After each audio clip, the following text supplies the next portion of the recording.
जिनके राम जी हमारे हैं, हम जिनके सदा सहारे हैं, जिनके सदा सहारे हैं, जो भक्तन के रखवारे हैं, जो भक्तन के रखवारे हैं, जो लाखों पतित को तारे हैं, लाखों पतित को तारे हैं, जो सबके प्राण आधारे हैं, सबके प्राण आधारे हैं, जो मेरे नैनों के तारे हैं, मेरे नैनों के तारे हैं। हम राम जी के राम जी हमारे हैं, जिनके राम जी हमारे हैं, हम राम जी के राम जी हमारे हैं, राम जी के राम जी हमारे हैं, राम जी के राम जी हमारे हैं। बोली सियावर रामचंद्र की जय पवन सुत हनुमान की जय श्री सद्गुरुदेव भगवान की जय भूत भावन भोलेनाथ की जय श्री अयोध्या धाम की जय परम पावनी मैया सरयू की जय श्री राम कथा ज्ञान यज्ञ की जय।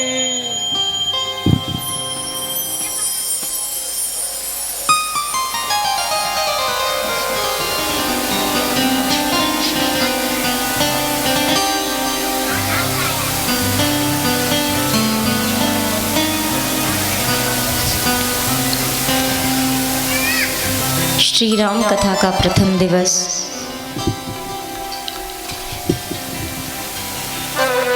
प्रभु की असीम कृपा से, प्रभु की असीम अनुकंपा से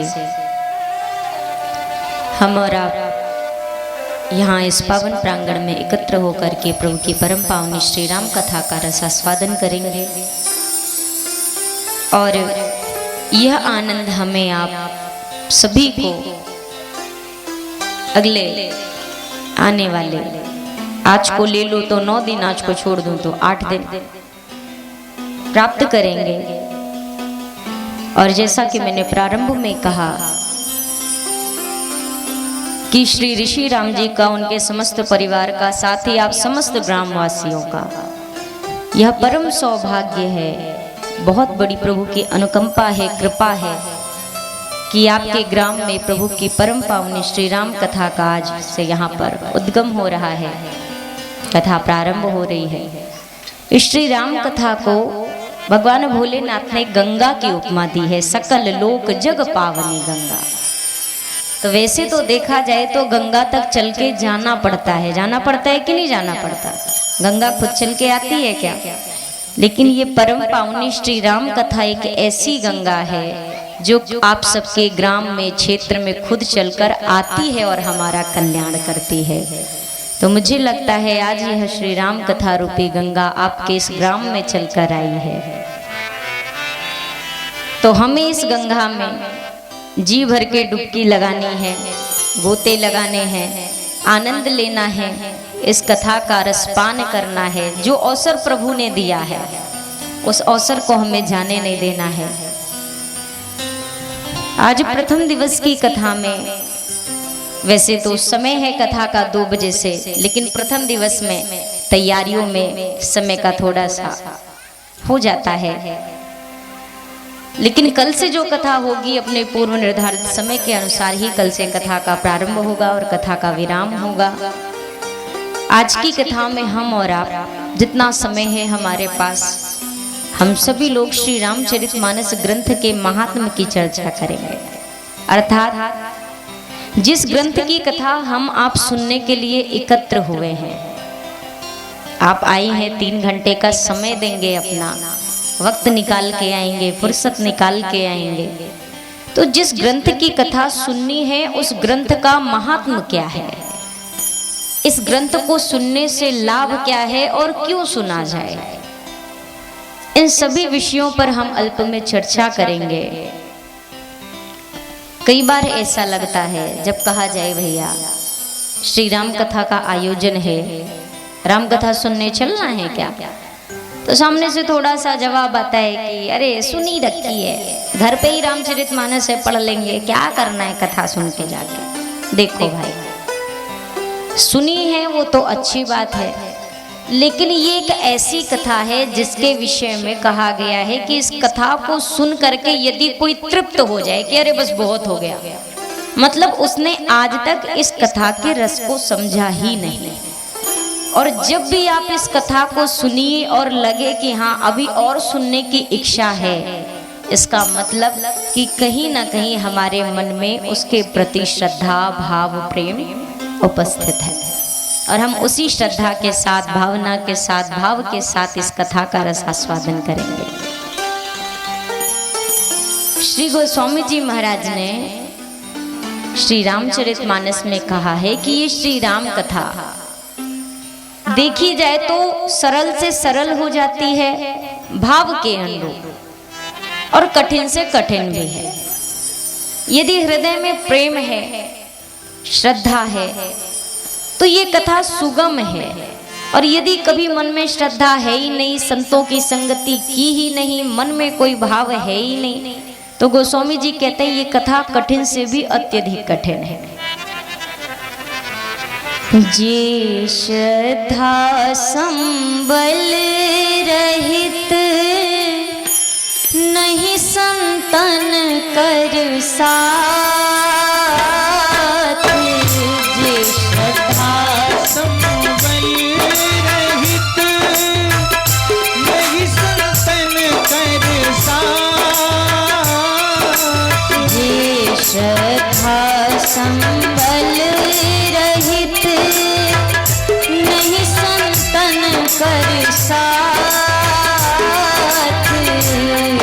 श्रद्धा संबल रहित नहीं संतन कर साथ, इन्हें कहूँ मानस अगमयति, जिन्हीं न प्रिय रघुनाथ, इन्हें कहूँ मानस अगमयति, जिन्हीं न प्रिय रघुनाथ, राम नाम जपते रहो, काल धरे हैं केश, राम नाम जपते रहो, काल नहीं करके ना जाने कब मारी है, क्या घर क्या परदेश,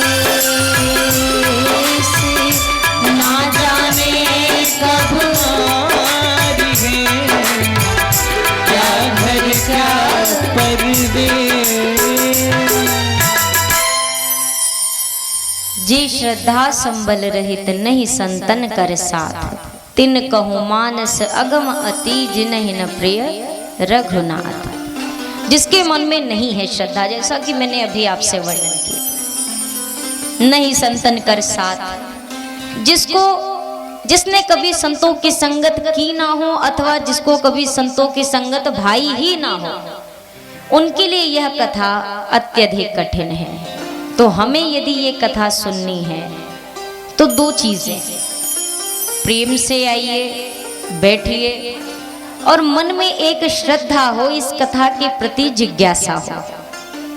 हम बस इतना ही लेकर के इस कथा में बैठे हैं, आप स्वयं देखेंगे। और एक चीज, बहुत दिनों के बाद आपके क्षेत्र में ऐसा कोई आयोजन हो रहा है, जहां तक मुझे पता है, तो ये जो अवसर मिला है इसको जाने नहीं देना है। जाने नहीं देना है का मतलब सिर्फ ये नहीं कि आप आएंगे, सुनेंगे, घर जाएंगे, सिर्फ इतना नहीं है।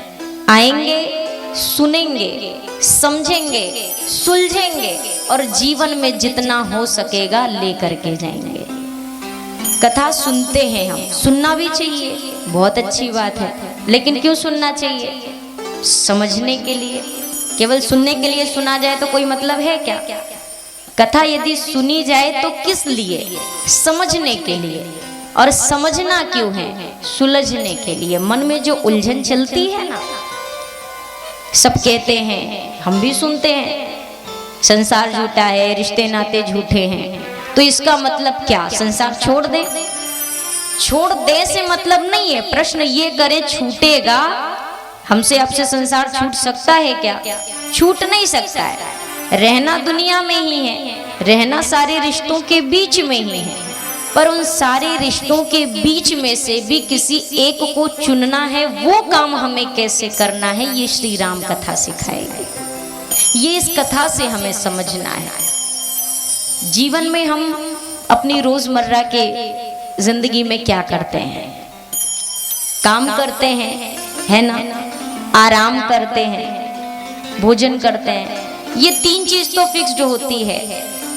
लेकिन इसी काम, भोजन और आराम के बीच में हमें राम को भी अपने जीवन में शामिल करना है, जितना हो सके। राम को शामिल करने का मतलब ये नहीं मैं आपसे कह रही कि आप रोज मंदिर जाओ, या आप रोज उपवास करो, या आप रोज 4 घंटे पूजा करो। मेरा ये कहने का तात्पर्य बिल्कुल नहीं। मेरा कहने का मतलब ये है कि आप जो काम कर रहे हैं, काम करते रहो, नाम जपते रहो, हाथों से काम होता रहे और मुख पे प्रभु का नाम चलता रहे। ये आदत हमें यहाँ से लेकर के अपने जीवन में बदलाव करके जानी है।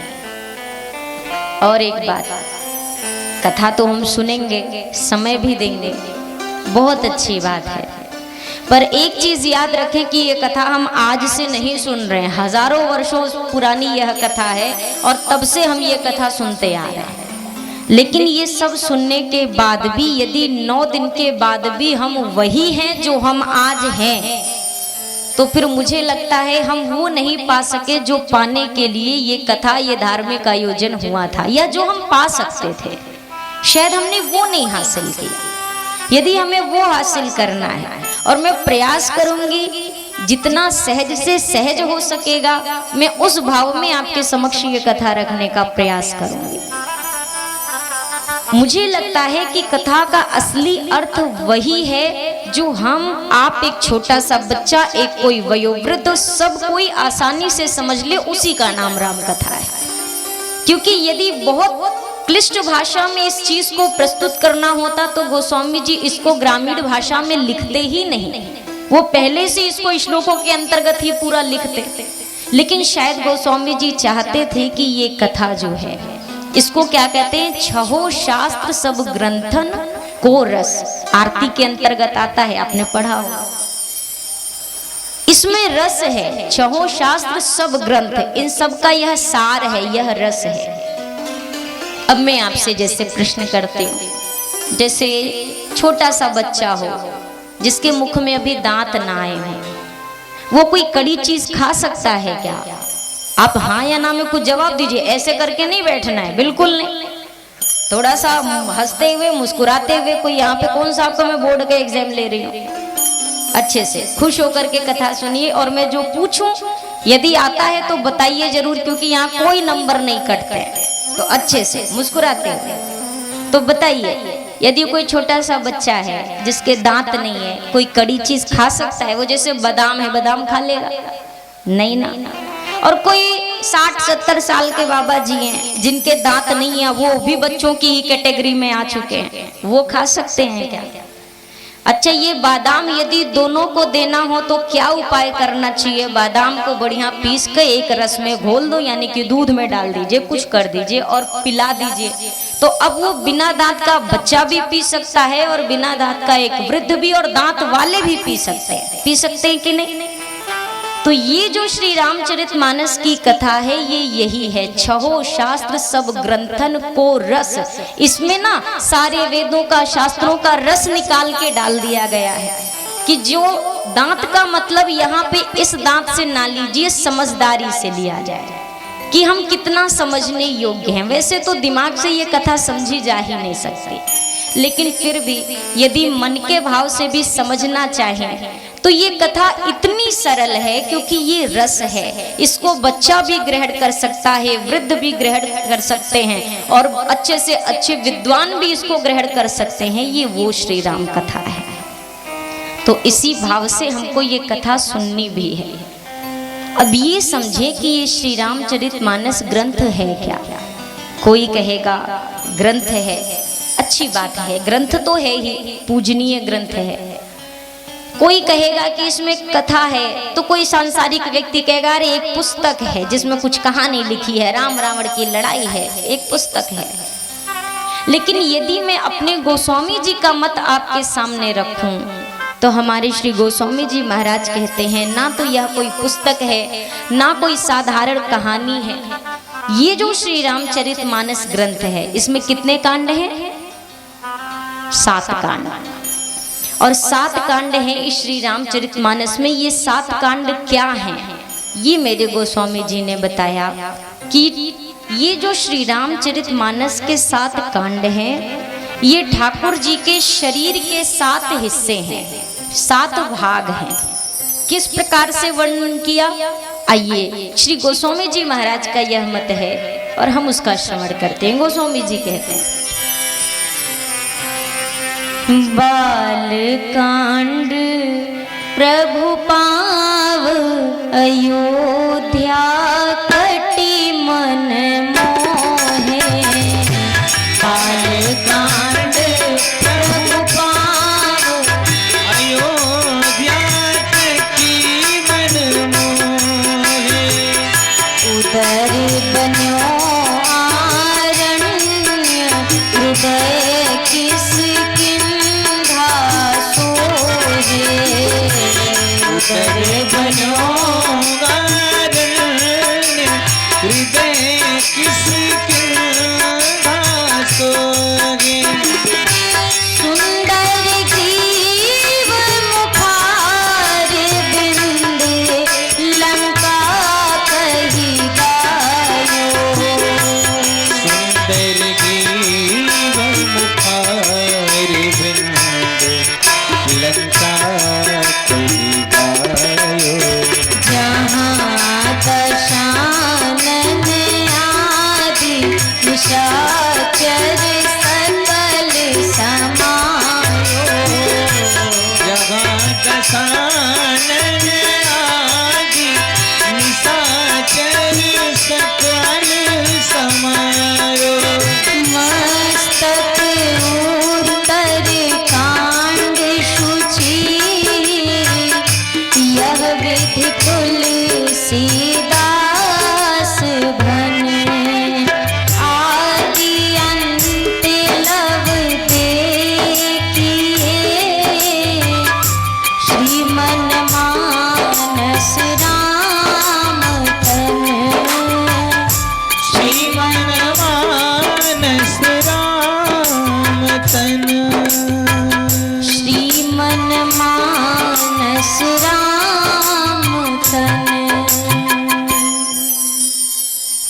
पहला कांड है श्री रामचरितमानस का बालकांड। बालकांड क्या है? गोस्वामी जी ने कहा बालकांड प्रभु पांव। ठाकुर जी के चरण हैं बालकांड। बालकांड प्रभु पांव अयोध्या कटि मन मोहे। जो प्रभु का कटि प्रदेश है यह है अयोध्या कांड।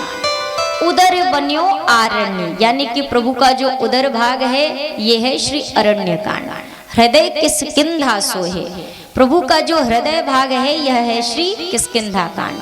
सुंदर ग्रीव, जो सुंदर कांड है ये प्रभु की ग्रीवा है। मुखार बिंद लंका, जो लंका कांड है वो प्रभु का मुखार बिंद है। और अंततः कहा गया कि मस्तक उत्तर कांड शुचि यह विधि तुलसी दास भन। जो प्रभु का मस्तक है यह ही है श्री उत्तर कांड। इस प्रकार प्रभु के नख से लेकर के शिख तक का जो भाग है, चरण से लेके मस्तक तक का जो भाग है, ये श्री रामचरितमानस ग्रंथ के 7 कांड हैं। तो अब हम विचार करें, हम कितने बड़े सौभाग्यशाली हैं कि हमें यह कथा इतनी सरलता से प्रभु की कृपा से मिल रही है कि नहीं? गोस्वामी जी कहते हैं कि जहां पर यह कथा होती है ना, इस क्षेत्र तक आना, इस भाग तक आना सबके भाग्य में नहीं होता है। यदि सबके भाग्य में होता तो पूरे गांव वाले नहीं आ गए होते। आते कि नहीं आते? सब नहीं आए क्योंकि उनके भाग्य में है ही नहीं, हमारे भाग्य में है तो हम आ गए। अनाउंस भी हुआ, पोस्टर भी छपे, फ्लैक्स भी लगे, सब कुछ करने के बाद भी चुन चुन के उतने ही लोग आए जितनों को मेरे ठाकुर जी यहाँ पर लेकर आना चाहते थे। तो हम यहाँ उपस्थित हुए। और ये मैं नहीं कह रही हूँ, मेरे गोस्वामी जी ने कहा है, आवत ही सरियति कठिनाई, राम कृपा बिनु आई न जाई। आवत यही सरियति कठिनाई, राम कृपा बिनु आई न जाई। आवत यही सरियति कठिनाई, राम कृपा बिनु आई न जाई। आवत यही सरियति कठिनाई, राम कृपा बिनु आई न जाई।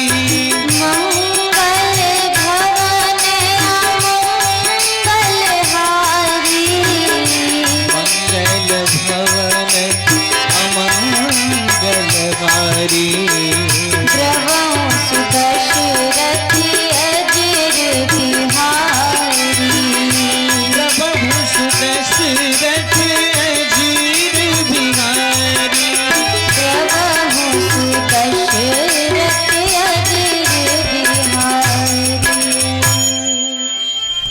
आवत एहि सर अति कठिनाई।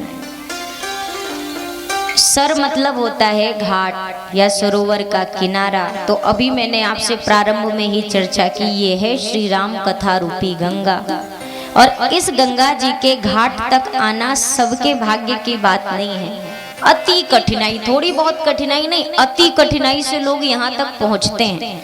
और वो भी कब पहुँचते हैं? जब राम कृपा, जब प्रभु की कृपा होती है तो पहुँचते हैं, और यदि नहीं होती है तो राम कृपा बिनु आए न जाए।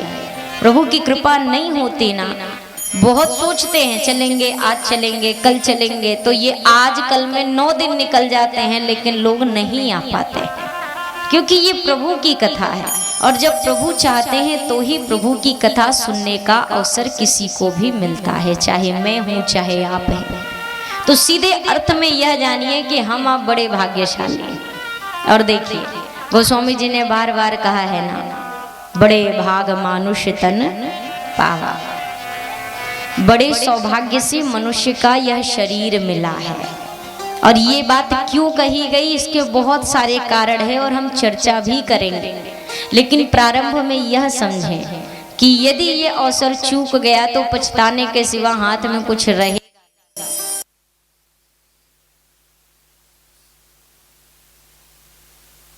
जय श्री राम। बोलिए सियावर रामचंद्र की जय। ऐसे जयकारा नहीं लगता भाई, जयकारा ऐसे नहीं लगता है। जयकारा कभी भी लगे दोनों हाथों को सदैव ऊपर करके जयकारा लगना चाहिए। और लंबे लंबे हाथ ऐसे वाले ना, पूरे पूरे हाथ ऊपर उठने चाहिए और तब जय घोष होना चाहिए। और जय घोष में सबको बोलना भी है, ये नहीं कि हाथ खड़ा किया तो बोला नहीं और बोला तो हाथ नहीं खड़ा किया।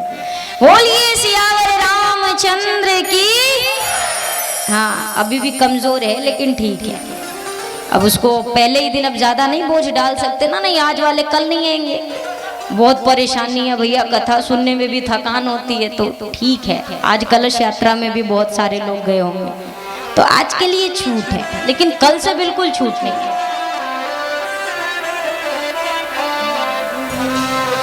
मान मेरा कहना नहीं तो पछताएगा, मान मेरा कहना नहीं तो पछताएगा।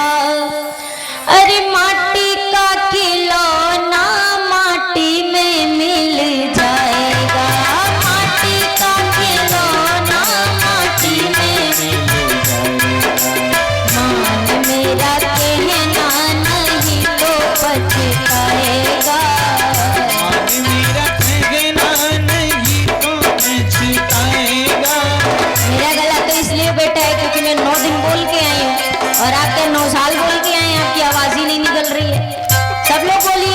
सभी लोग, क्योंकि बीच में एक बार मैं इंस्ट्रूमेंट बंद कराऊंगी और अचानक से कराऊंगी, फिर आपको ही बोलना है, तो सबकी चोरी पकड़ाएगी वहां पर। मान मेरा कहना नहीं तो पछताएगा, मान मेरा कहना नहीं तो पछताएगा। अरे माटी का खिलौना माटी में मिल जाएगा, माटी का खिलौना माटी में मिल जाएगा। हाँ, माटी का खिलौना माटी में मिल जाएगा, माटी का खिलौना माटी में मिल जाएगा।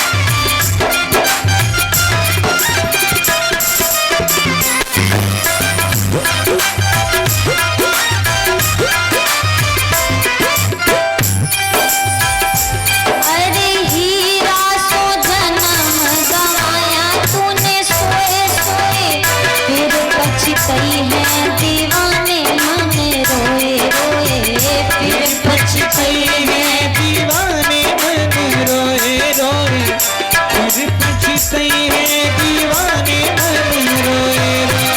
हीरा सो जन्म गवाया तूने सोए सोए, फिर पछताई है दीवाने मन रोए रोए, फिर पछताई है दीवाने मन रोए रोए, फिर पछताई है दीवाने मन रोए रोए। पगले ऐसा समय फिर न आएगा, पगले ऐसा समय फिर न आएगा। अजी माटी का खिलौना माटी में मिल जाएगा, माटी का खिलौना माटी में मिल जाएगा। मान मेरा कहना नहीं तो पछताएगा, मान मेरा कहना नहीं तो पछताएगा। अरे माटी का खिलौना माटी में मिल जाएगा, माटी का खिलौना माटी में मिल जाएगा।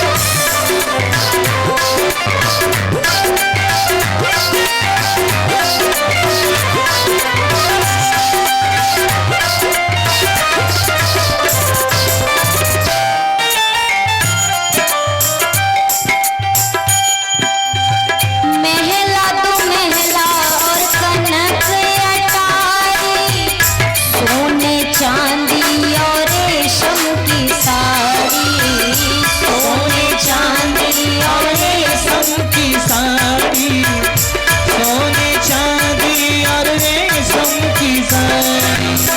कितना भी हमारा पसंदीदा कपड़ा हो, हम भगवान से कहे भगवान एक ये वाला मुझे बहुत पसंद है, बस एक यही वाला ले जाने दो साथ में और सब रख लो। मुमकिन है क्या? कितना भी पसंद हो ले जाने को मिलेगा क्या? इतनी बड़ी बड़ी हमारी हवेलियां होती हैं, मकान होते हैं, सोचे एक ईंट भर ले जाए निशानी अपने खानदान की, ले जा सकते हैं।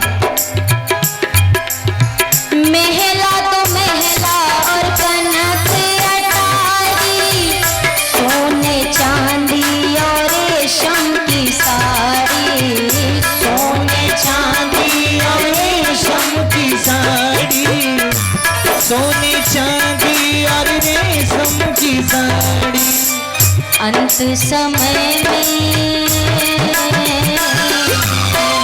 अंत समय कुछ काम आएगा, अंत समय में ना कुछ काम आएगा। अजी माटी का खिलौना माटी में मिल जाएगा, माटी का खिलौना माटी में मिल जाएगा, माटी का खिलौना माटी में मिल जाएगा, माटी का खिलौना माटी में मिल जाएगा।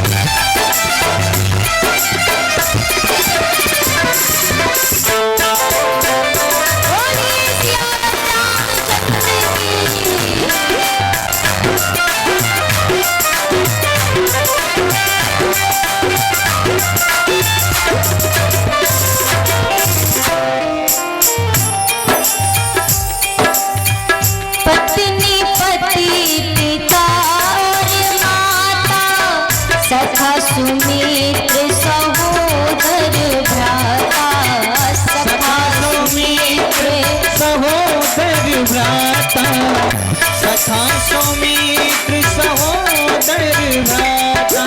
पत्नी पति पिता और माता, सखा सुमित्र सहोदर भ्राता, सखा सौमित्र सहोदर भ्राता, सखा सौमित्र सहोदर भ्राता। एक दिन नाता सभी से टूट जाएगा, एक दिन नाता सभी से टूट जाएगा, एक दिन नाता सभी से टूट जाएगा, एक दिन नाता सभी से टूट जाएगा। माटी का खिलौना। मैंने तो बोला था मैं बंद करूंगी, मैंने तो शुरू से ही बताया था, और मुझे पता था मुझे यही देखने को मिलेगा। क्योंकि हम होते हैं ना, हम पहले ना करते, हम सोचते हैं जब पकड़े जाएं तभी करेंगे, उसमें पहले ना करें। माटी का खिलौना माटी में, माटी का खिलौना माटी में, मान मेरा कहना नहीं तो पछताएगा, मान मेरा कहना नहीं तो। आज माटी का खिलौना, अरे माटी का खिलौना, अंत समय में ना कुछ काम आएगा, अंत समय में ना, तो फिर माटी का खिलौना, अजी माटी का खिलौना।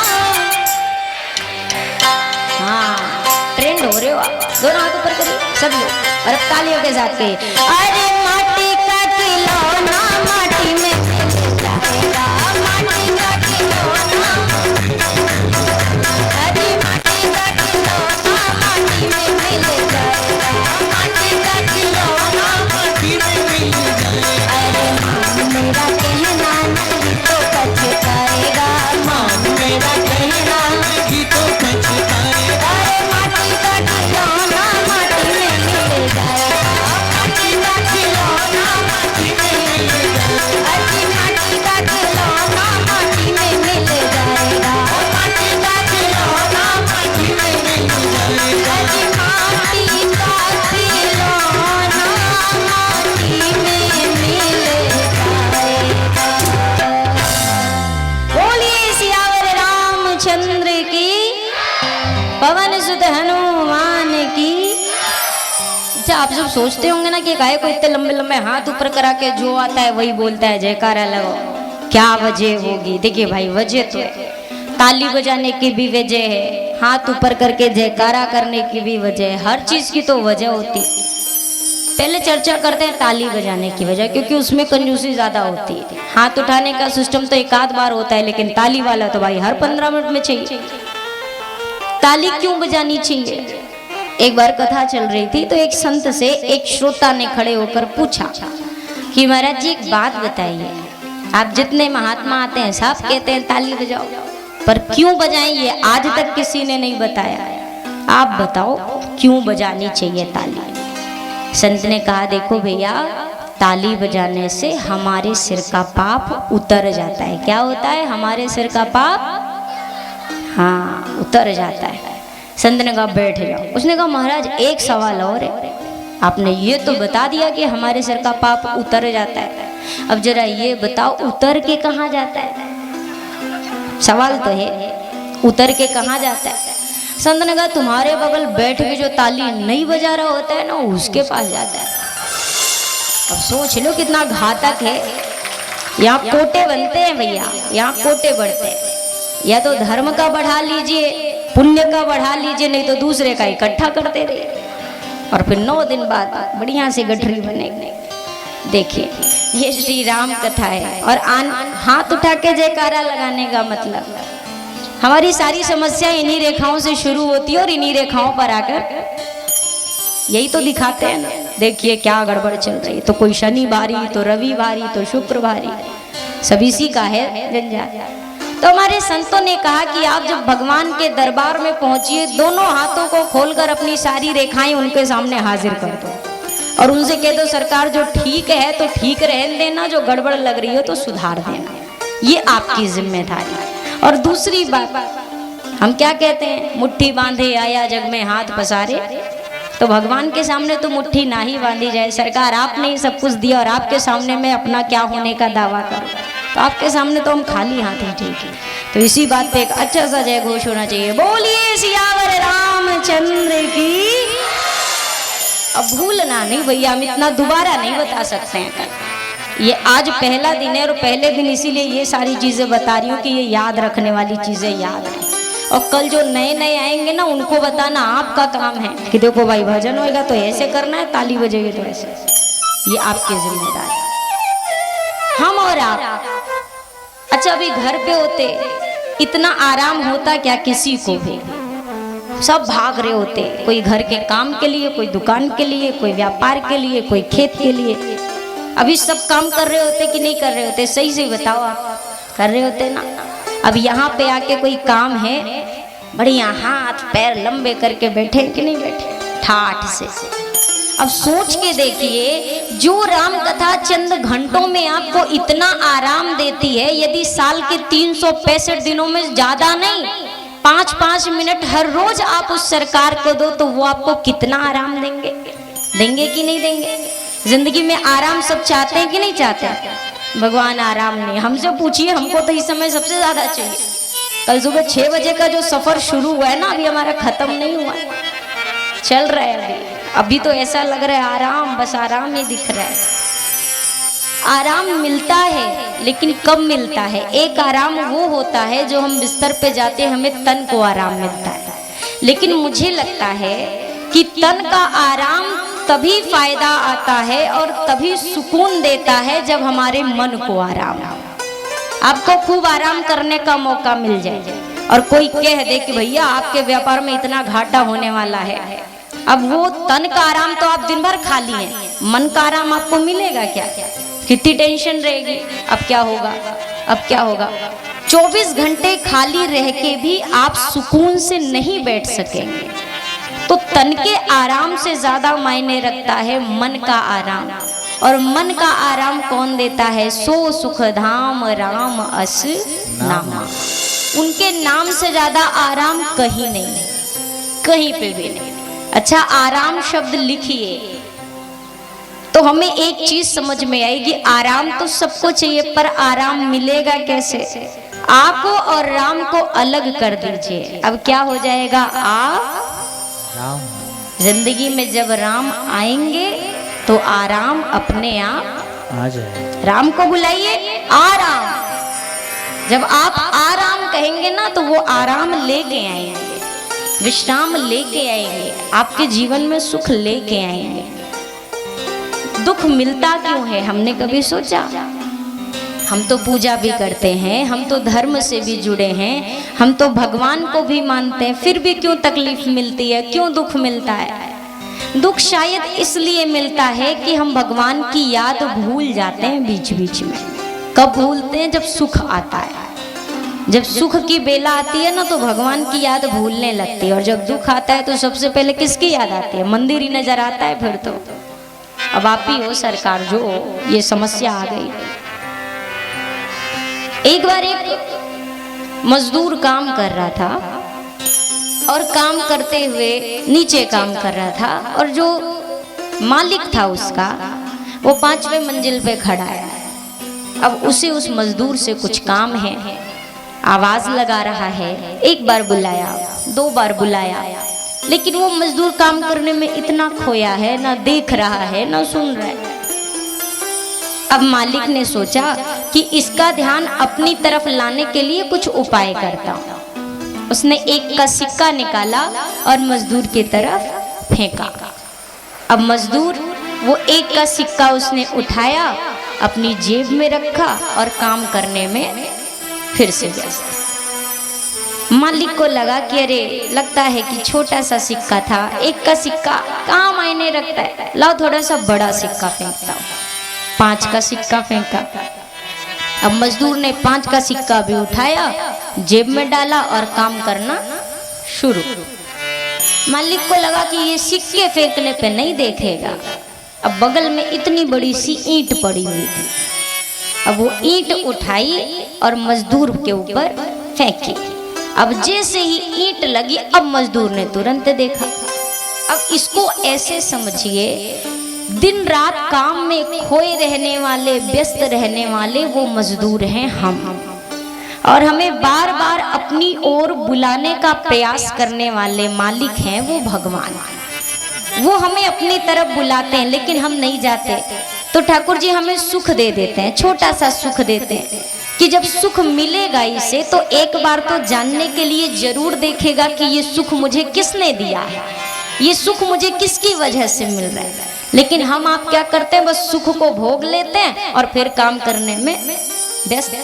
अब ठाकुर जी सोचते हैं छोटा सुख था, थोड़ा बड़ा सुख देता हूँ, और हम ऐसे मनुष्य की बड़ा सुख का भी आनंद ले लेते हैं और फिर व्यस्त। अब इसीलिए ठाकुर जी सोचते हैं सुख देने पर तो ये मेरी ओर नहीं देखा, फिर हमारी ओर दुख की छोटी सी ईंट फेंकते हैं, और जब हमें दुख की चोट लगती है तो हम तुरंत फिर भगवान की ओर देखते हैं। भगवान आप ही हो, अब आप ही कुछ करो।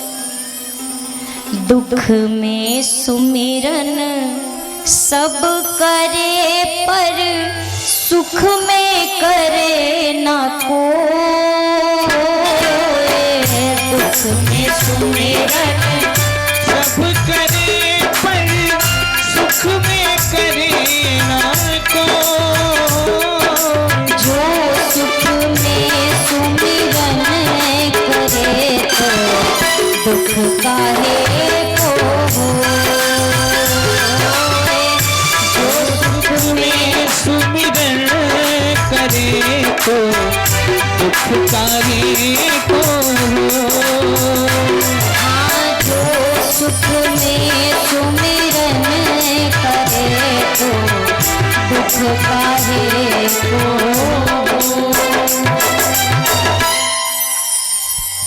दुख में सुमिरन सब करे, एक ठोकर भी लगती है तो हाय राम निकलता है मुंह से।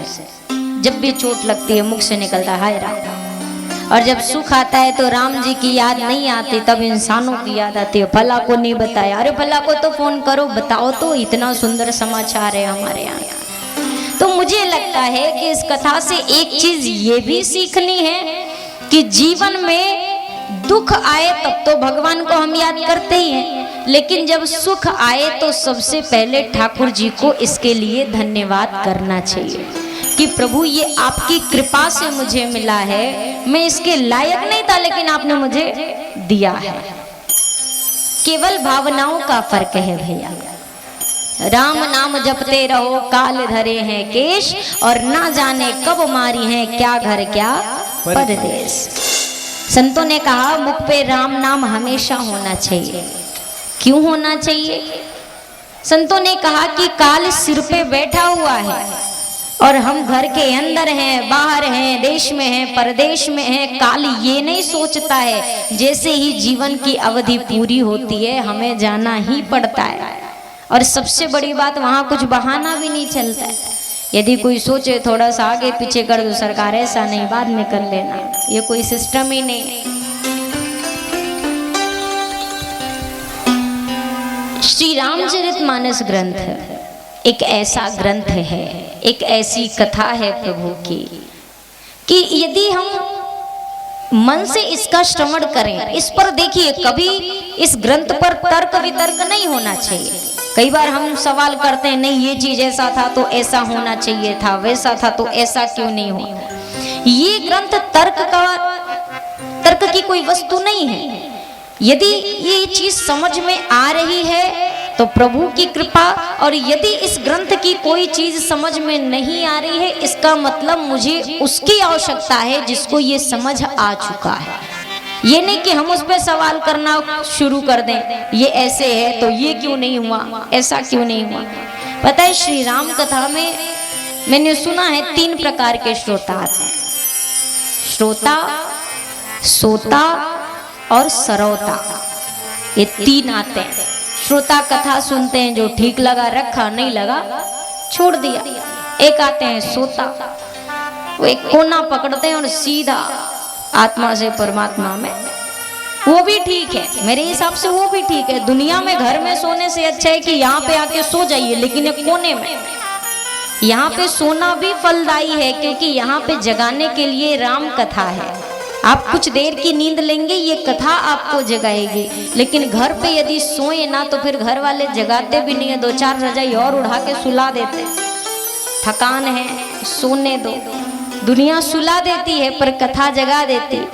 और तीसरे जो आते हैं वो होते हैं सरौता, और सरौता का काम होता है काटना। जो तर्क कुतर्क की चीजें होती है, मुझे लगता है इस ग्रंथ में दिमाग की कहीं आवश्यकता ही नहीं है। इस कथा में केवल मन की आवश्यकता है। इस कथा में आप मन लेकर के बैठिए, आपके बुद्धि की जरूरत ही नहीं है इस श्री राम कथा में। यदि आप बुद्धि से इस कथा को समझने बैठेंगे तो सत्य कहती हूँ जीवन बीत जाएगा, ये कथा समझ आने वाली नहीं है। और यदि आप मन का भाव लेके बैठे हैं तो ये कथा इतनी सरल है कि आपके मन में एक एक कोने में ये कथा बैठेगी और आपको आनंद प्रदान करेगी, सुख देगी। इस संसार में सुख और दुख, ये 2 चीजें। हमें हमेशा ये लगता है हमें छोड़ के बाकी सब सुखी हैं। हर एक व्यक्ति का ये ख्याल होता है, मुझे लगता है मुझसे ज्यादा आप सुखी हो। आपको लगता है अरे ये तो सुखी है, इनको कोई काम काज नहीं है। लेकिन हमें लगता है हम दुखी हैं, आपको लगता है आप दुखी हो। और सत्य ये है कि सबके हिस्से का सुख वहां से लिख के मिला है हमें, आपको, सबको। कोई तन दुखी, कोई मन दुखी, कोई धन बिन रहत उदास, थोड़े थोड़े सब दुखी, एक सुखी राम को दास।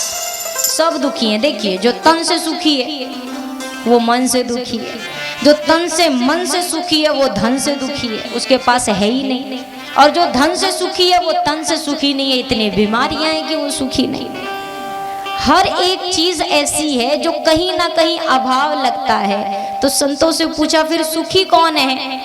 संतों ने कहा एक सुखी राम को दास, जो भगवान के भरोसे रहता है, बस वो सुखी है। दीन कहे धनवान सुखी, धनवान कहे राजा को सुख बारी, राजा कहे चक्रवर्ती सुखी, चक्रवर्ती कहे सुरराज सुखारी, सुरराज कहे चतुरानन सुखी, चतुरानन कहे विष्णु को सुख भारी, परमानिक दास विचारी कहे हरि नाम बिना सब जीव दुखारी। गरीब कहता है, जो निर्धन होता है वो कहता है पैसे वाले सुखी होते हैं। अब पैसे वालों से पूछो भैया आप सुखी हो, तो अरे हमारे पास तो थोड़ा सा है। जिसके पास ज्यादा होता है वो राजा सुखी होते हैं।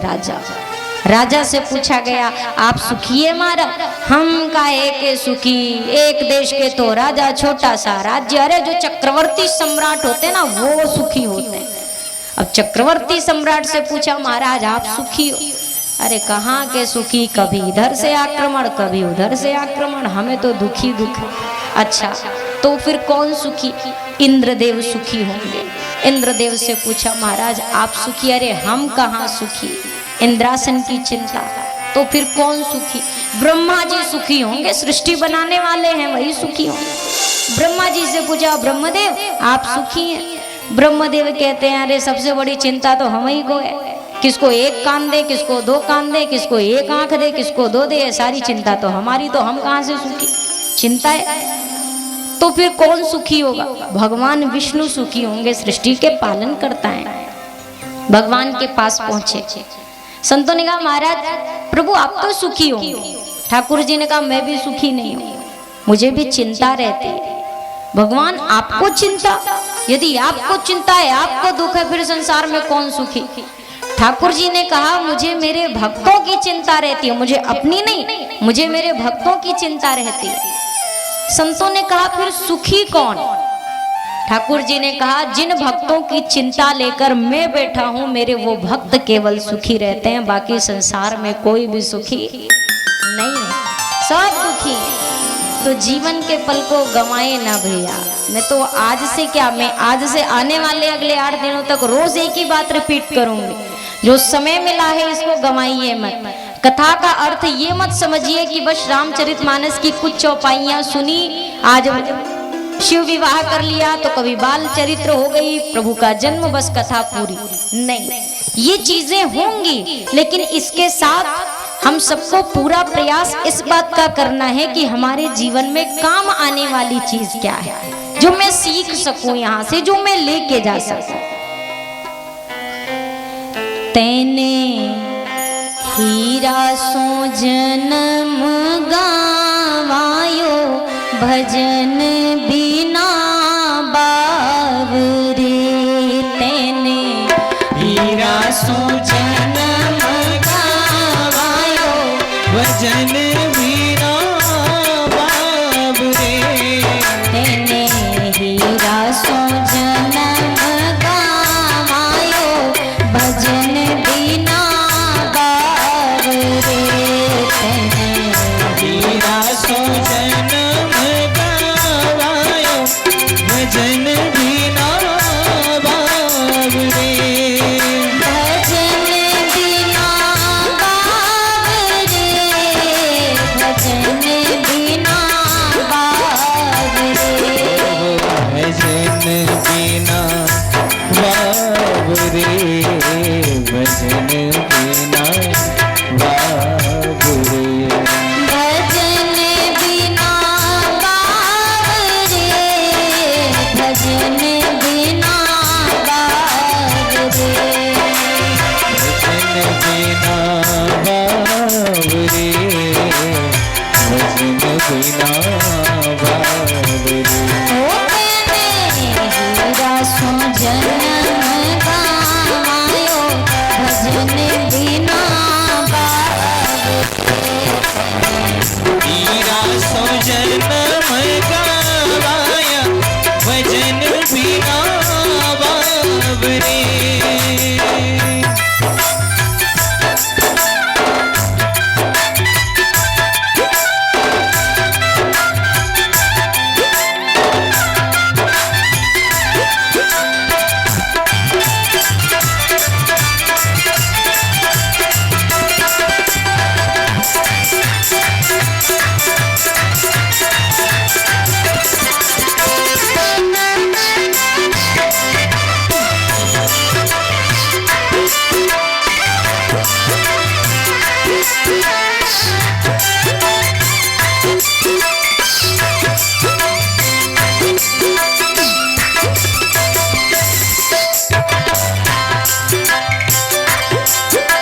यह संसार फूल से मर का छुआ, देख लो भाइयों, ये संसार फूल से मर का सुआ, देख लो भाइयों। सेमर का फूल हम सब ने सुना होगा, देखा होगा, जिससे रुई निकलती। अब एक तोते ने देखा सेमर के फूल को, तोते को लगा ये तो कोई बड़ी रसीली सी चीज लगती है, कोई रसीला सा फल है, दौड़ता है उसे खाने के लिए, लेकिन उससे रस तो नहीं निकलता, रुई निकलने लगती है। और उस रुई में तोते की चोंच उलझने लगती है। अब जो तोता समझ जाता है कि ये भैया खाने वाली चीज नहीं है, फंसाने वाली चीज है, वो तो निकल जाता है। और जो तोता सोचता है थोड़ा और अंदर तक चोंच मारूं, अब रस निकलेगा, अब रस निकलेगा, फिर उसकी चोंच उसमें उलझती चली जाती है। ये संसार उसी सेमर के फूल की तरह है, जितना इसमें घुसेंगे उतना इसमें फंसेंगे। ये संसार फूल सेमर का सुआ देख लो भाइयों, ये संसार फूल सेमर का सुआ देख लो भाइयों। अरे मारी चोंच निकस गई रुइया, मारी चोंच निकस गई रुइया, सिर धुनी धुनी पछतायो, भजन बिना बारो रे हीरा सुजन गावायो, भजन बिना बारो रे मैंने हीरा सुजन गावायो, भजन बिना बाबरे।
बनिए कि सब कोई सौदा आयो, ये संसार हाट बनिए कि सब कोई सौदा लायो। ये संसार एक दुकान है और हम सब यहाँ सामान खरीदने आए हैं। और अक्सर जब हम दुकान जाते हैं तो मोल भाव करते हैं कि नहीं, 4 की चीज है तो 2 लगा लो, 2 की चीज है तो 1 लगा लो। हमारे संतों ने कहा दुनिया में तो कीमत खूब आपने बढ़ाई घटाई, लेकिन जो मूल था उसे छोड़ दिया। ये संसार हाट बनिए कि सब कोई सौदा आयो, ये संसार हाट बनिए कि सब कोई सौदा आयो। अरे 4 कुमाल चौगुनों की ने, 4 कुमाल चौगुनों की ने, मूरत मूल गवायो, भजन बिना बारे मैंने हीरा सुजन गावायो, भजन बिना बाबरे। हीरा सुजन गावायो, भजन बिना बाबरे।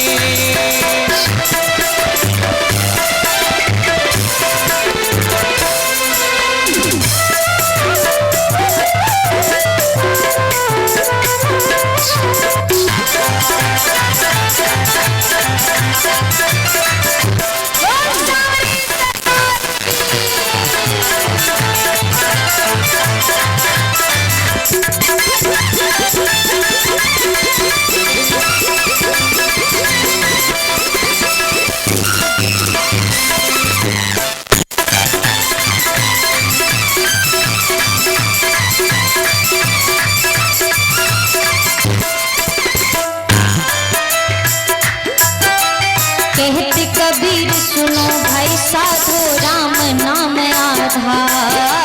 कहते कबीर सुनो भाई साधो, राम नाम आधार। कहते कबीर सुनो भाई साधो, राम नाम आधार।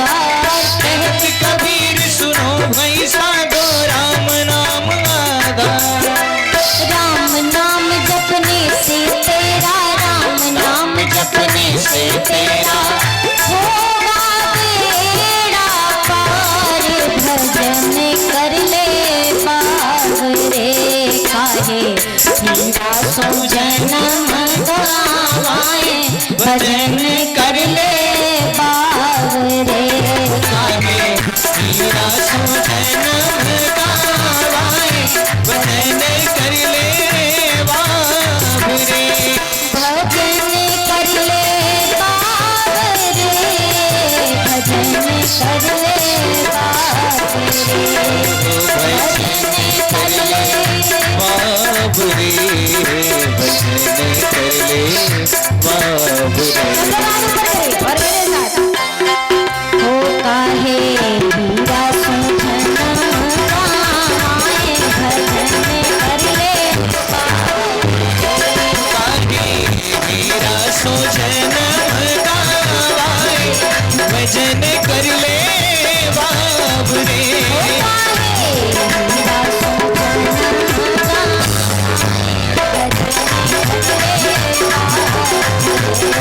काहे हीरा सो जन्म गवाए, भजन कर ले बाबरे। बोलिए सियावर रामचंद्र की, पवन सुत हनुमान की। आपकी तो आवाज थोड़ी बहुत आ भी रही है, इधर से कछु ना आ रही। इधर सब एकदम वॉल्यूम डाउन है, खत्म। सब लोग बोलिए, जितने आए हैं उतने तो बोले ही, जो ना आए उनका हम क्या खाका पूर्ति करें, है ना। जो आए हैं वो तो बोले। बोलिए सियावर रामचंद्र की, पवन सुत हनुमान की। ये इनका तेज वाला ऐसा था, धीमा कैसा होगा। लेकिन कोई नहीं, पहले दिन तो सब माफी। कल से लेकिन नहीं होगा। कल से चाहे खा के आइए, पी के आइए, दूध पीजिए, घी पीजिए, वो आपकी मर्जी, उसमें हम कोई रोक शोक नहीं करेंगे। तो श्री राम कथा के विषय में प्रथमतः अक्सर हमें लगता है चीजें हमारी जिंदगी में आती हैं तो हमें सुख मिलता है। मैं आपसे यदि पूछूं कि सोने की चेन पहनने वाला सुखी होता है कि चैन की नींद सोने वाला सुखी होता है, कौन सुखी होता है? और भागे किसके पीछे सर? सोने की चेन के पीछे जाते हैं। हाँ, मिल जाए मिल जाए। उसका एक तोला, अरे 2 होना चाहिए हमारे पास। देखो भैया, भागना बुरी बात नहीं है, लेकिन इस चीज को जान के रखें कि जीवन में यदि सुख मिलता है, और सच में मैं हमेशा कहती हूँ कि यदि इंसान अपने घर में पहुंचे, भोजन करने के बाद बिस्तर पे जाए, लेटे और 10-15 मिनट के अंदर उसे नींद आ जाए, उससे बड़ा सुखी इंसान दुनिया में कोई नहीं है। नींद बड़ी कीमती है, हमें लगता है फ्री में मिली है, लेकिन उनसे पूछिए इसकी कीमत जो टैबलेट खा के सोते हैं। उनके लिए नींद भी फ्री की चीज नहीं है, बड़ी कीमत है। बिल्कुल है, नींद नहीं आती जब करवट बदलते रहिए तो इस नींद की कीमत समझ में आती। और नींद पता है कब आती है? जब मन में कोई विचार ना हो, चिंता ना हो, व्याकुलता ना हो ना, तो नींद बहुत जल्दी आती है। अक्सर आपने देखा होगा पूजा पाठ करते समय ज्यादा नींद आती है कि नहीं? माला करिए या कुछ करिए तो नींद आती है। मुझे लगता है कि ये बहुत बुरी चीज नहीं है। वैसे ना सोए तो अच्छी बात है, लेकिन यदि आपको नींद आ रही है इसका मतलब आपको बहुत आराम मिल रहा है उस चीज से। आप भगवान से जुड़ रहे हैं, आपके मन को सुकून है, कोई चिंता नहीं है उस समय आपके मन में, इसलिए आपकी आंखों में नींद है। क्योंकि यदि चिंता होगी तो नींद नहीं होगी, और यदि नींद होगी तो फिर किसी तरह की चिंता नहीं होगी। ठाकुर जी हमेशा हमारे साथ होते हैं। हमें लगता है हम 1 बार बुलाते हैं, 2 बार बुलाते हैं, और यदि 2 बार में भगवान ने वो पूरा नहीं किया जो हमने मांगा था, तीसरी बार में हम भगवान ही से गुस्सा, वो सुनते ही नहीं है। कोई मतलब ही नहीं है पूजा पाठ करने का, हमारे मन में ऐसे ख्याल आने लगते हैं। लेकिन एक चीज समझिए, ठाकुर जी हमेशा एक पल भी यदि भगवान हमारा साथ छोड़ देंगे ना, तो हम फिर दुनिया में टिकने के काबिल नहीं है। इतनी हमारी विश्वास नहीं है कि भगवान हमारा साथ छोड़ दे और हम फिर भी दुनिया में चले, इतनी हमारी हैसियत थोड़ी ना। लेकिन हमें लगता है भगवान कृपा नहीं कर रहे। तो मैं आपको एक घटना बताऊं। एक भिक्षुक था, भजन गा गा के भोजन की मांग करता था। द्वार द्वार पे जाए, भजन गाए और भोजन मांगे। एक सिठानी के द्वार पे पहुंचा, भजन गाने लगा। सिठानी जी रसोई घर में गई और रोटी लेके आ गई, भोजन लेके आई, लेकिन भोजन दे नहीं रही है, बाहर ही खड़ी है। सेठ जी ने कहा वो कब से भजन पे भजन गाए जा रहा है और आप हाथ में रोटी लेके खड़ी हैं, तो फिर उसे दे क्यों नहीं देती हैं? इतना इंतजार कराने का मतलब क्या है? उसे दे दीजिए। सेठानी ने कहा मेरा भी मन कर रहा है कि मैं उसको रोटी दे दूं, लेकिन क्या बताऊं, मुझे इसका भजन इतना अच्छा लग रहा है, मेरा सुनने का मन कर रहा है। और मैं जानती हूँ जैसे ही मैं इसको रोटी दूंगी ये तुरंत भजन गाना बंद कर देगा और यहाँ से चला जाएगा, फिर मैं कैसे भजन सुनूं? तो इसीलिए मैं अभी रोटी नहीं दे रही। हम भी भगवान के मंदिर में जाते हैं, प्रार्थना करते हैं कि नहीं करते हैं? प्रभु मेरी ये मांग पूरी कर दो, मेरी ये प्रार्थना पूरी कर दो। लेकिन भगवान नहीं यदि पूरी करते तो यही समझिए कि ठाकुर जी को हमारी प्रार्थना अच्छी लग रही है। वो और सुनना चाहते हैं कि हम और उनसे जुड़े और उनके पास जाए और उन्हें अपने हृदय की बात कहें, इसीलिए वो दे नहीं रहे। क्योंकि यदि वो दे देंगे तो फिर हम उनके पास जाना बंद कर देंगे, हम तुरंत अपने काम में मशगूल हो जाएंगे, हम फिर नहीं याद करेंगे। तो ठाकुर जी इसीलिए याद इंतजार कराते हैं क्योंकि उन्हें हमारी प्रार्थना अच्छी लगती है।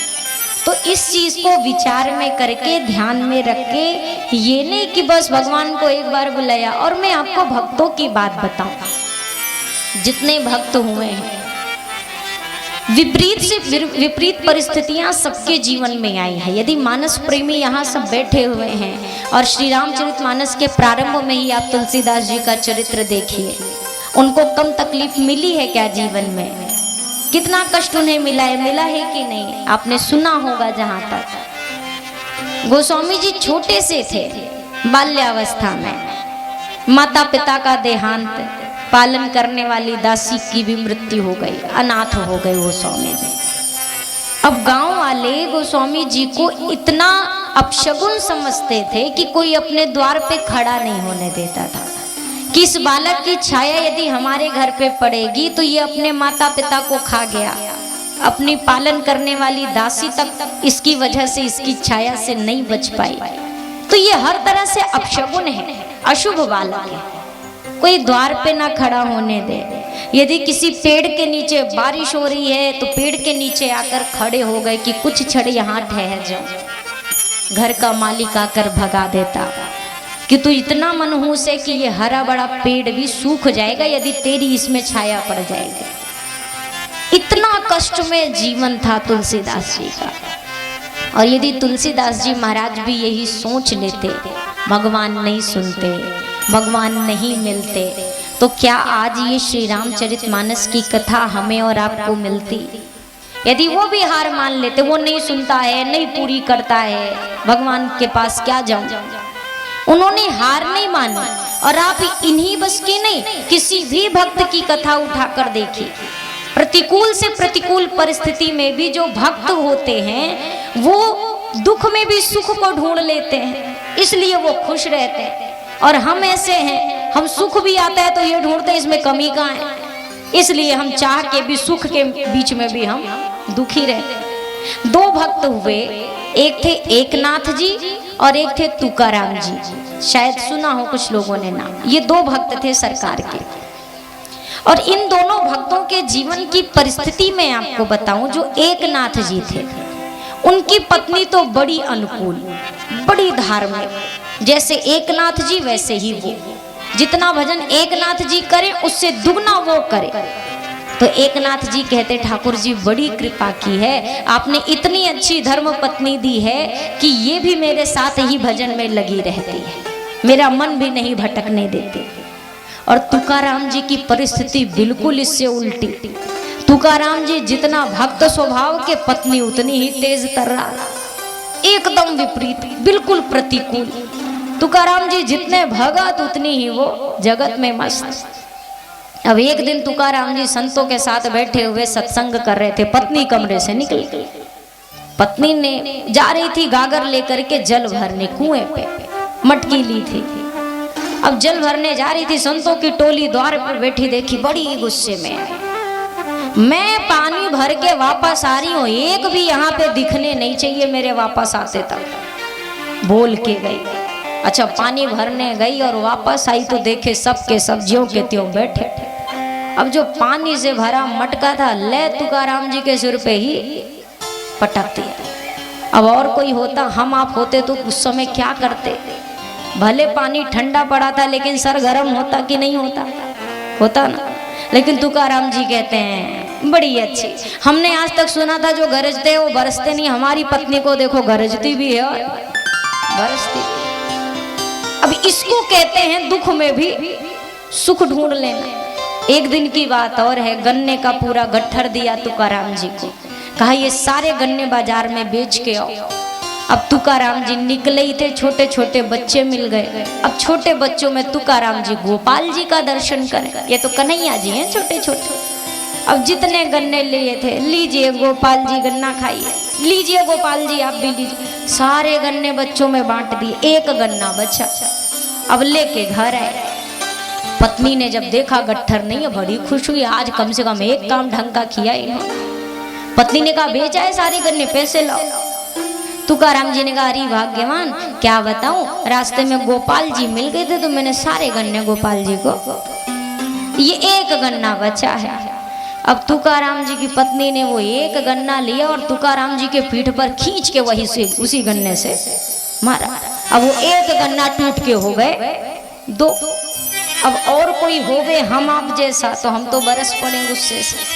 तुकाराम जी हंस के कहते हैं बड़ी समझदार हो, हम थे दो, गन्ना था एक, अब ये भी हो गया दो, तो ले एक तुम खाओ और एक।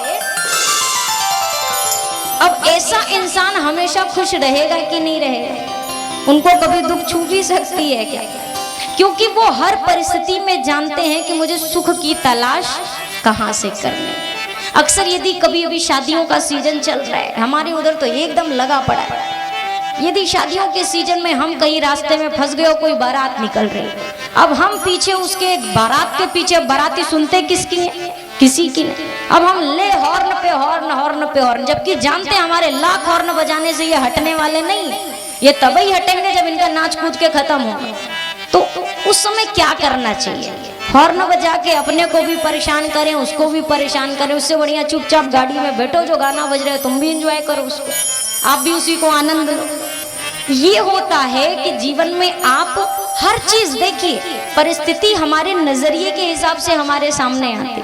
अभी जैसे हवा चल रही थी तो अब हम चाहे तो ये कहते हे भगवान इतनी तेज हवा, और चाहे तो ऐसा ले ले वाह ठाकुर जी कथा सुनने आए थे, आज मौसम गर्म था, चलो कम से कम ठंडा कर दिया।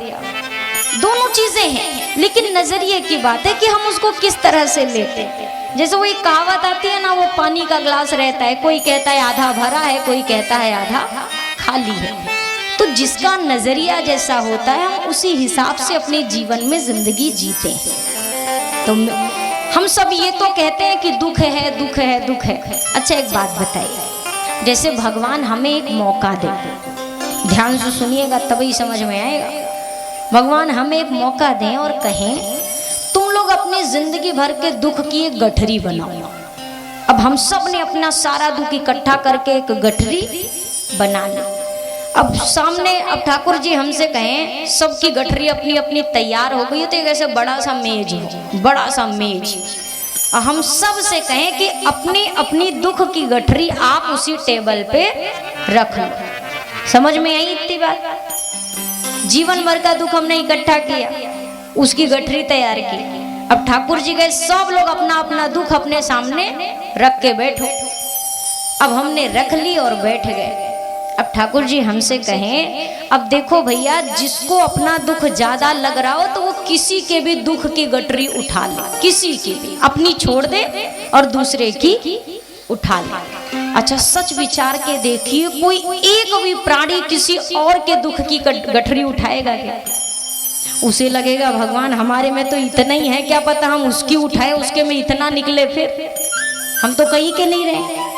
हमारी गठरी में हमें पता है कि कितना दुख है, लेकिन उसकी गठरी में तो मुझे पता भी नहीं कि कितना दुख है, और मैं यदि उठा लूं तो और ज्यादा दुखी हो जाऊं। तो तो यदि मौका मिलेगा तो हम कोई किसी के दुख को बदलना नहीं चाहेंगे, और लेकिन जब तक ये मौका नहीं लगा है तब तक हमें लगता है हमसे ज्यादा दुखी इंसान दुनिया में कोई नहीं। लेकिन भैया मैं आज भी कहूंगी, कल भी कहूंगी, परसों भी कहूंगी और रोज कहूंगी कि दुख सबके जीवन में आते हैं, पर उस दुख के बीच में से सुख को तलाश करने का हमें प्रयास जारी रखना है। कैसे हम सुख खोजें?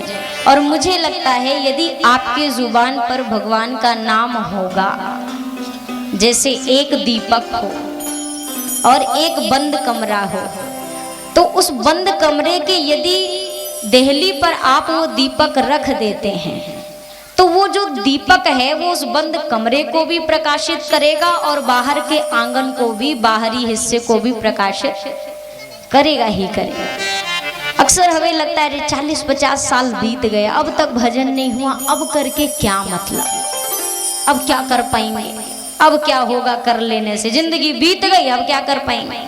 लेकिन मुझे यही लगता है जैसे कोई भी एक कमरा हो 50 साल से बंद पड़ा हो, आप एक मोमबत्ती लेकर उस कमरे के पास जाइए तो वो मोमबत्ती क्या आपसे ये कहेगी कि नहीं नहीं नहीं नहीं, हम ये 50 साल का अंधेरा हम एक दिन में थोड़ी ना दूर कर सकते हैं। वो मोमबत्ती ऐसा कहेगी क्या? आप चाहे 50 साल से बंद कमरा हो चाहे 100 साल से, जैसे उसमें दिया जलाएंगे तो तुरंत वो पूरा कमरा रोशनी से भर जाएगा, क्योंकि उस रोशनी, उस दीपक का काम है प्रकाश देना। ठीक इसी प्रकार जीवन में अंधकार 10 सालों से है, 20 सालों से है, 50 सालों से है, मायने ये नहीं रखता। राम नाम मनि दीप धरू, जीह देहरी द्वार, तुलसी भीतर बाहर रहूं, जो चाहसी उजियार। आप राम नाम रूपी दीपक को अपने मुख में रखिए, इससे क्या होगा, आपके भीतर भी प्रकाश होगा और आपके सामने आपसे जो जुड़ेगा उसके जीवन में भी आप प्रकाश कर पाएंगे। आज की जो कथा है चूंकि लेट में प्रारंभ हुई तो इसीलिए अन्य कोई भी प्रकरण यदि लेती तो समय उतना नहीं था, लेकिन कल का जो है कथा का क्रम ठीक 2 बजे से ही कथा का प्रारंभ होगा और कल हम और आप सभी लोग मिल करके शिव विवाह की सुंदर कथा का श्रवण करेंगे।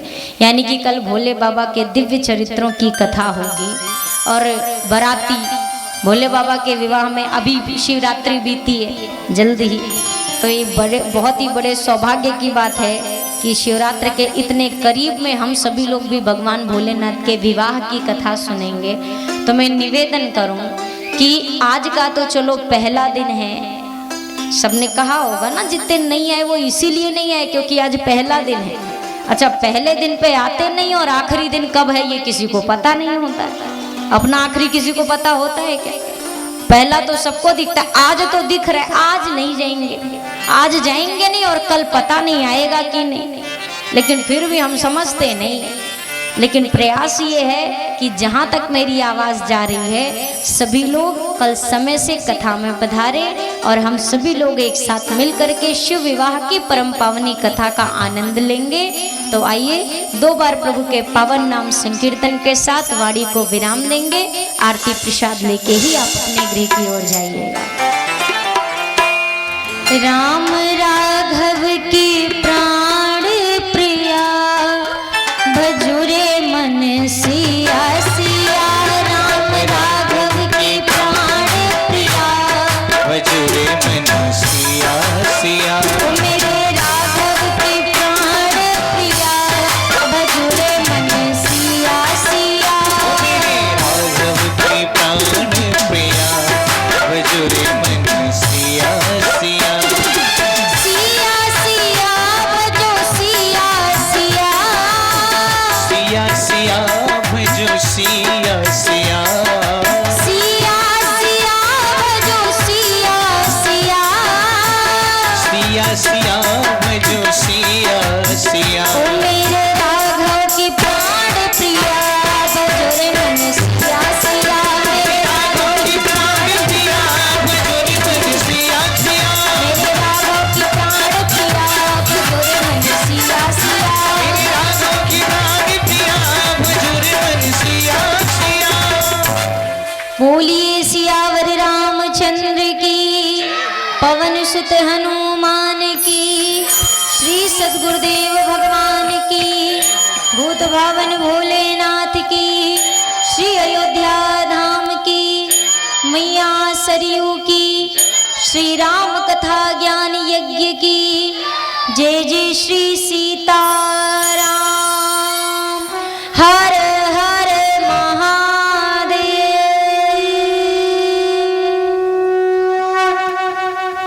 आप सभी भक्त अपने अपने स्थान पर खड़े हो जाएं। हम आप सभी प्रभु के मंगलमय आरती में सम्मिलित हुए।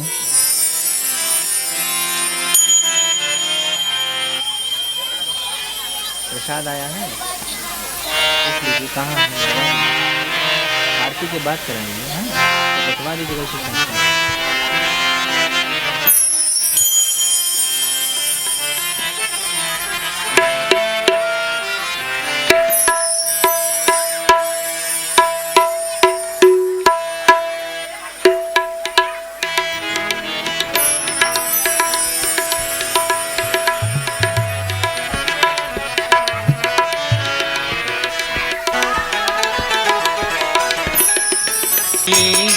ललित सियपी की कीरत कलित ललित सियपी की, गावत ब्रह्मादिक मुनि नारद, वाल्मीकि विज्ञान विशारद, सुख सनकादि शेष अरुसारद, वरनि पवन सुत कीरतनी की, आरती श्री रामायण जी की।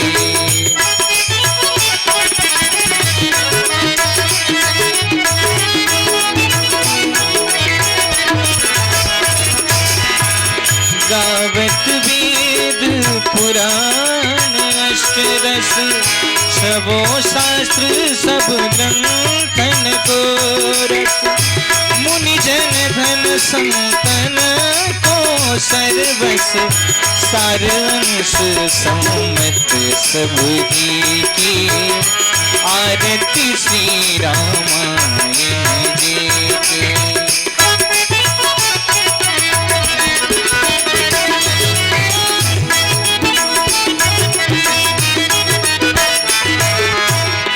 गावत संतत शंभु भवानी, अरुघट संभव मुनि विज्ञानी, व्यास आदि कवि वर्ज बखानी, व्यास आदि कवि वर्ज बखानी, कागभूषुंड गरुड़ के गीती, आरती श्री रामायण जी की।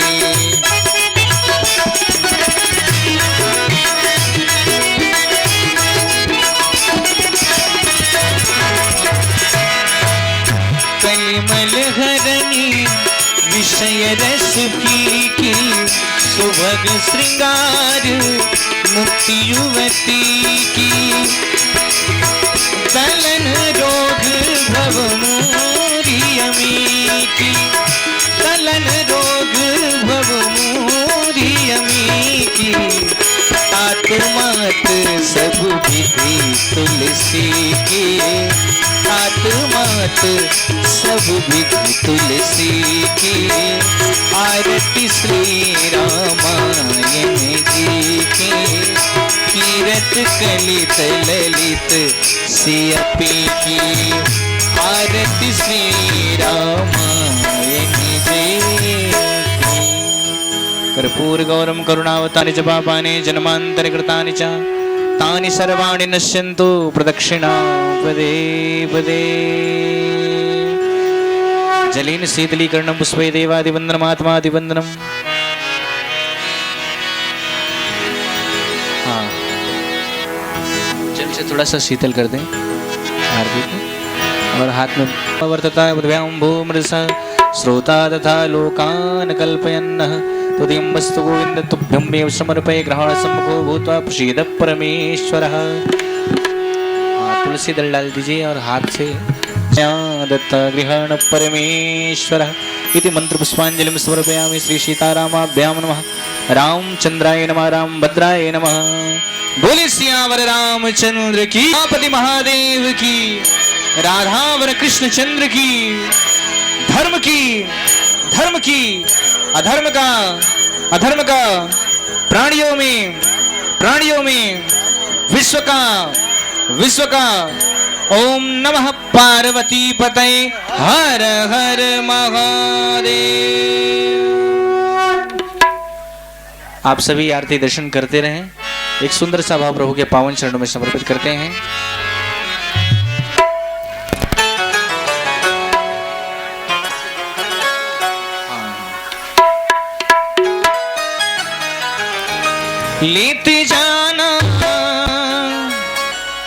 लेते जाना भूल न जाना रे, लेते जाना रे,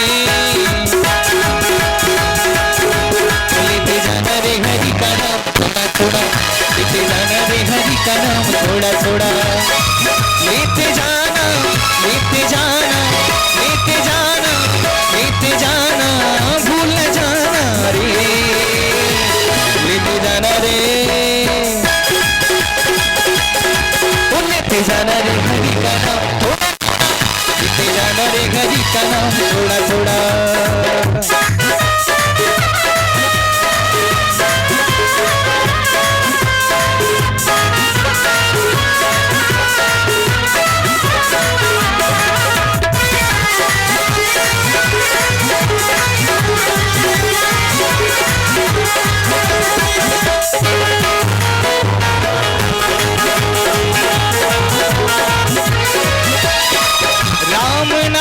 जपते रहो जब तक घट में प्राण, कभी तो दीन दयाल के